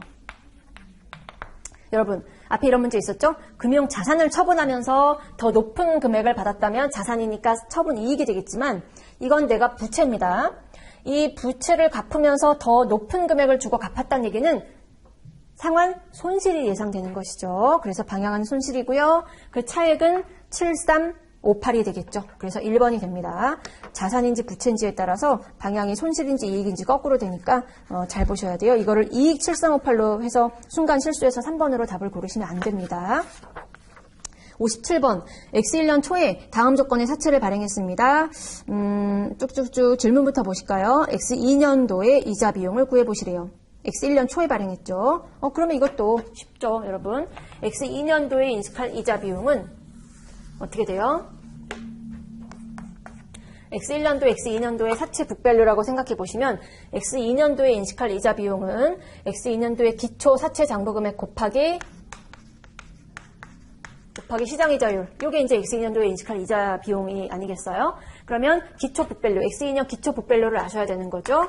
이 X2년 기초 북밸류는 곧 X1년 기말 북밸류랑 똑같은 거죠. 그럼 X1년 기말 북밸류를 알아야 된다는 얘기예요. 그게 첫 번째 단추라는 거죠. 그럼 그거부터 계산해 볼게요. X1년 말 북밸류를 계산해 봅시다. 그럼 먼저 그걸 알려면 여러분 X1년 기초 북밸류부터 시작을 해야 돼요. 근데 이 문제는 기초 북밸류는 아직 알려주지 않았어요. 즉 사채의 기초 북밸류라는 건 발행가 그 자체를 뜻하는 거죠. 그걸 너가 먼저 구해봐 라고 얘기를 하고 있어요. 그럼 뭐 구해보시죠. 뭐 X1년 기초 발행가. 기초 북밸류는 결국 발행가 얘기하는 거죠. 그걸 구해볼게요. 액면이자 100만 원에 10%니까 10만 원씩 매년 3만 원 들어오는 거, 3년씩 들어오는 거죠. 그러면 10만 원 위에다 적어볼까요? 순서대로. X1년 초 북밸류는 10만 원 곱하기 연금의 현가 계수죠. 근데 유효이자 8%니까 8% 구간의 정상 연금의 현가 3년에 보시면 2.5771이죠. 그것을 곱하시면 되고 5771 그 다음에 만기의 액면 100만 원 그 다음에 역시 8%의 그냥 현가 계수 0.7938이 되겠네요. 요거 계산하시면 얼마가 나오실 거냐면 여러분 일단 100만 원보다 클까 작을까 예상해 볼게요. 유효이자 8%고 액면이자 10%니까 당연히 할인 발행 되겠죠. 할인 발행. 아니죠. 거꾸로죠. 10% 표시이자가 더 크니까 시장이자율보다 서로 더 우리 회사 사채를 사겠다고 난리니까 우리가 더 비싸게 팔아먹을 수 있겠죠. 할증 발행되는 케이스네요. 1051, 510이 나오실 거예요. 계산해보시면. 할증 발행됐죠? 그 다음에 X1년 초, 즉 발행가니까 X1년 말 북밸류를 한번 계산해보시죠. X1년 말 북밸류는 기초 북밸류, 방금 계산하신 여기서 출발을 해서 곱하기 시장이자율, 아까 얼마였었죠? 8%죠. 그럼 1.08이 되네요. 마이너스 액면이자 10만원이죠. 100만원의 10%니까 이렇게 계산하시면 X1년 말의 북밸류가 액면을 향해서 수렴하는 거니까 발행금액보다는 좀 작아지겠죠? 계산해보니 1035631이 나옵니다. 발행금액보다 좀 작아졌죠? 그리고 나서 문제에서 질문하는 건 X2년도에 이자 비용을 묻고 있어요. 근데 이자 비용은 기초 북밸류인데 기말 북밸류부터 똑같은 거니까 요거 구하신 거죠. 1035631에다가 시장이자율 곱한 거죠. 시장이자율 몇 프로였죠? 8%였었죠, 아까. 요거 곱하시면 X2년도의 이자 비용이 바로 나오겠네요. 답은 2번 82850 나오실 거고요. 58번 A사는 X1년 초에 뭐 이러이러한 전환사채를 액면 발행했죠. 그리고 5% 상환할증금 조건이 있네요. 질문은 X1년 초 발행 시에 발행 시점에서 자본 요소로 계산할 금액 묻고 있어요. 아까 앞에서 이론 말 문제로 우리가 CB의 발행 금액을 계산할 때 먼저 그 부채 요소를 정하고 나머지를 자본 요소로 배분한다라고 돼 있죠. 그러니까 그것을 계산의 형태로 한번 계산 문제로 풀어보겠다라는 거고. 그럼 먼저 이 전환사채를 액면 발행했으니까 액면은 100만 원이었었죠. 여기서 일반 사채 금액을 빼야 이제 자본의 요소가 도출이 됩니다. 그럼 일반 사채 금액을 계산해 볼게요. 액면 100만 원에 표시이자 8%니까 액면 이자는 8만 원이 되겠죠? 사채 발행가를 구하는 겁니다. 8만 원에 현가계수. 시장이자율이 10%니까요. 10% 구간의 연금의 현가계수. 2.4868을 곱하시면 되겠죠? 더하기 액면 100만원. 그런데 이 문제는요. 5%의 상환할증금 조건도 있어요. 그럼 액면에 예상되는 현금 흐름의 캐시플로우가 105만원이 되겠죠, 여러분? 그래서 한 방에 갈게요. 105만원을 그냥 일반 정상 연금이 아니라 단일 금액의 형제가치 계수를 곱하셔야죠. 역시 10% 구간에 0.7513을 곱하시면 됩니다. 여기 옆에다 써볼까요? 그러면 이거 쭉 계산해 보시면 얼마가 나오실 거냐 하면 요 금액이요. 987809가 나오실 거예요. 987809. 이게 일반 사채의 금액입니다. 그런데 전체 발행 금액은 액면 발행 100만 원이라고 했으니 이 중에서 일반 부채의 사채의 발행 가격을 차감한 나머지 금액 12191 만큼이 전환권 대가, 즉 자본의 요소로 계상되는 금액이 되겠죠. 답은 4번이 됩니다. 그 다음 59번 보시면 주당이익에 대한 설명 중 틀린 문장 골라보십시오. 5번이 틀린 건데요. 잠재적 보통주는 보통주로 전환된다고 가정할 경우 주당 계속 영업이익을 증가시킬 수 있는 경우에만 희석성 잠재적 보통주로 취급한다? 거꾸로죠. 기본 주당순이익에 비해서 희석 주당순이익은 기본 주당순이익보다 더 적어지고 낮아지고 감소하는 경우에만 희석 효과가 있다라고 부르고 그거를 쓸 말하는 거죠. 오히려 더 증가시키는 경우에는 반희석 효과라고 부르는 것이죠. 그래서 증가가 아니라 감소로 고쳐야 맞겠네요. 그 다음 60번 A회사의 X1년 초에 자본금 내역이 주어져 있을 때 질문부터 볼게요. 가중평균 유통보통 주식수만 따로 계산해 보시래요. 문제가. 그러면 주식수 계산해 보시죠. 뭐 기초부터 시작을 하고요. 기초 보통주 자본금에 보시면 2억 5천이 보통주 자본금인데 괄호 안에 주당 5천원이 액면 금액이에요. 그래서 주당 5천원으로 나눠보시면 기초 보통주가 몇 주인지 주식수가 나오죠. 5만 주가 되겠네요. 5만 주. 그 다음 기준 변동은 다음과 같대요. 4월 1일 날 토지를 현물로 출자받고 3,600주의 보통주를 발행 교부했어요. 무상증자, 주식 뭐 배당 뭐 이런 거 그런 것들만 주식 분할, 병합 이런 것들만 소급 항목이고 나머지 것들은 그냥 그 날부터 계산하시면 되는 거죠. 4월 1일자로 3,600보가 발행이 됐어요. 3,600주. 소급 항목은 아니네요. 7월 1일 공정가치로 보통주 5,000주를 유상증자하고 주식대금을 납입했다. 공정가치 미만의 유상증자라면 일부 유상증자와 일부 무상증자로 섞이겠지만 이거는 다 공정가치 그걸로 유상증자한 거니까 그냥 이것도 다이렉트로 7월 1일부터 5,000주 늘어난 걸로 계산하시면 되겠네요. 5,000주. 간단한 문제네요. 그러면 이제 월할 계산만 가중평균만 잘 하시면 되겠죠. 12분의 10이니까 1이죠. 그 다음에 3,600에 12분의 9가 되겠죠. 더하기 5,000에 12분의 6이 되겠네요. 요거 계산하시면 주식수가 4번에 55,200주 이렇게 계산되실 겁니다. 여기까지 해서 31회 문제를 다 풀어보셨고요. 잘 정리하셔서 좋은 결과 있으시길 바라겠습니다. 네, 수고하셨습니다.